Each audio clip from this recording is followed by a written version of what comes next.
面对两位远景顺治的时间点，议员蔡淑慧表示实在无忍心责备。不过，依照台南市警察编制5351位，现有4297位。除了要了解基层人力明显不足，是中央招聘的录取率无悬，也是预算有限等问题。嘛，进一步要求原业补助以后，加强教育训练，让警察保护家己，嘛保护市民。因为人员不足、编制不足，所以他们光上班就累死了。上班之后要休息，他们没有机会去接受其他更进一步的一个受训。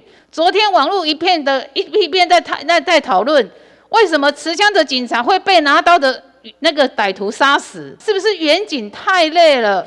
所以他们的一些基本训练慢慢疏忽了。我觉得我们给予警察勤务的当下，对他们自身安全的训练，我们要更努力一些。我们每个月都有固定的学科跟术科的讲习，像术科至少都要8个小时，其中包含射击跟这个所谓的综合逮捕术。是。那过去是因为疫情的关系，避免直接的接触，我们才停办的那几个月。现在我们都陆续有在恢复。是。警察人员的这个员额的增加。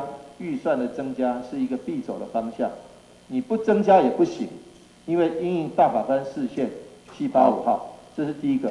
那增加多少？咱爱来规划。第三，就是讲，他们讲啊，增加人员也要增加训练，还要增加装备。另外，面对建商将对水高社新社区的开发，甲一边破烂的警察新村形成强烈对比。议员表示，因为现况只剩70几户，所以建议协调管护，刷到新起的社会主体安置，将超过25亿3代的用地进行开发。